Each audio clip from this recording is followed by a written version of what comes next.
Hey guys, welcome back to Mondays at the Museum. I'm Carrie and I'm here at the Anna Bemis Palmer Museum in York, Nebraska.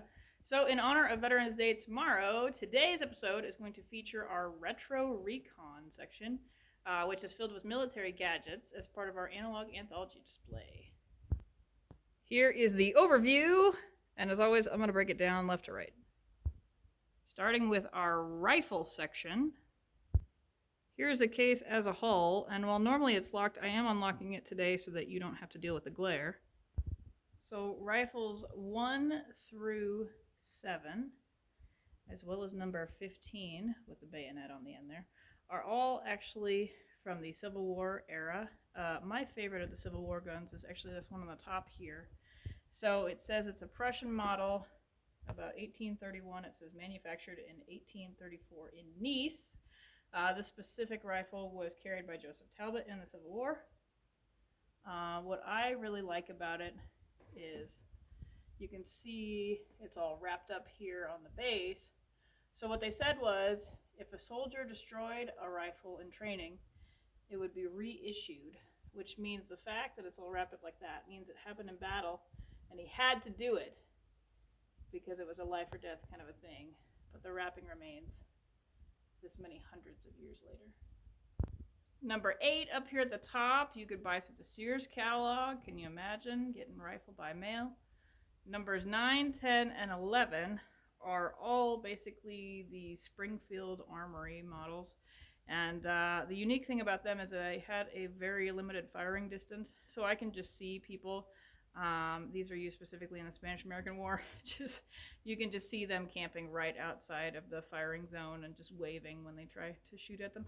However, number 12, the Craig Jorgensen took care of that. That one fires much further, no more camping right outside the zone. Number 13 is actually Japanese from World War II, and if you look closely enough, you can see some Japanese writing there.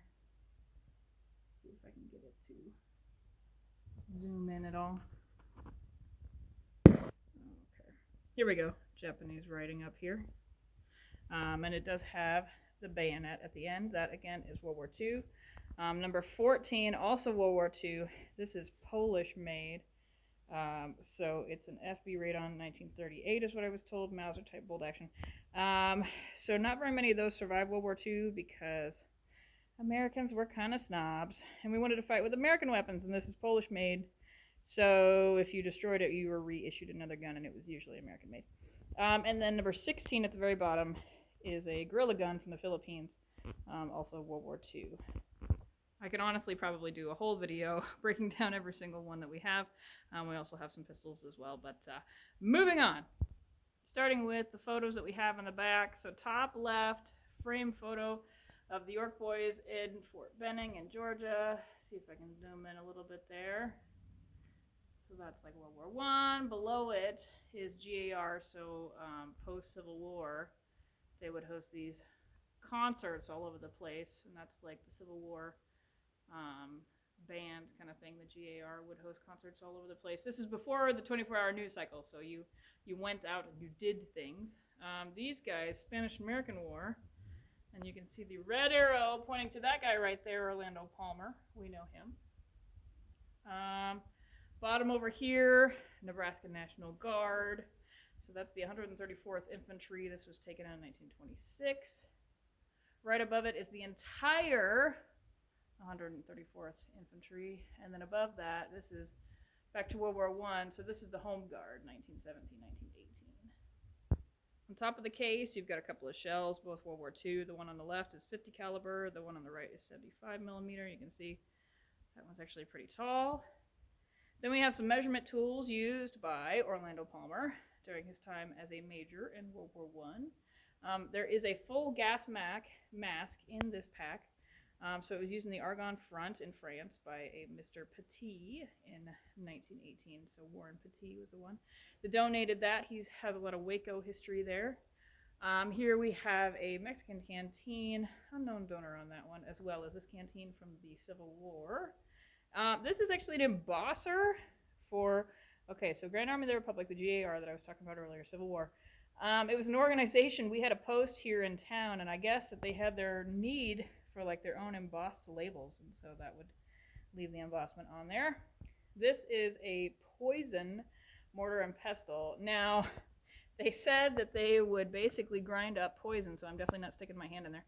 And then they would dip arrows and then shoot the arrows from it. This is a shotgun shell loading machine. It is hand operated. And then we have a World War II Army mess kit, and it comes with the canteen as well. Inside the case continues the smattering of war items. Here on the left, we've got this jungle cutter. It says it was used in Cuba, so think Spanish-American War. Also, there's this dagger with the wooden sheep, also Spanish-American War. Another dagger. We've got the tourniquet that was carried in the Civil War. There's a powder pouch from the Civil War. Native American spear you can see, as well as a bow and arrow in the back, which is pretty cool. I love these swords. So you have a Union sword there on the left, crossed with a Confederate sword on the right. And then in the front, here's a powder flask. That's another Civil War, but check out that awesome design. This is a pocket watch that was carried during the Civil War, donated by our founder. And then we also have a lot of arrowheads and spearheads. And then finally, we end with this shield that's actually from the Moro tribe in the Philippines. So it's a hand-carved wooden shield. It's from approximately 1899. So Spanish-American War, we help the people in the Philippines gain their independence. And then American businessmen said that there were too many American interests at heart, so we decided to annex them instead of giving them independence. And so then basically the guy that you were fighting side by side with, you were then fighting against, and the Moro tribe, even though the Americans declared victory in 1902, they kept fighting until, more than a decade after that. And then finally, the Philippines was granted full independence 1946, but in my opinion, about 50 years too late. So, but really cool, and you can even see on the reverse side, it's got the brackets for your arms back there too.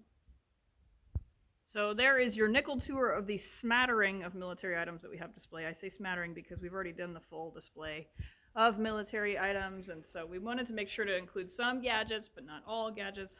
So there's a few new things that we have discovered that you haven't seen, and then a lot that you have seen already. Again, but make sure to swing by and see it in person. This display is up until the end of February 2026. We hope to see you here.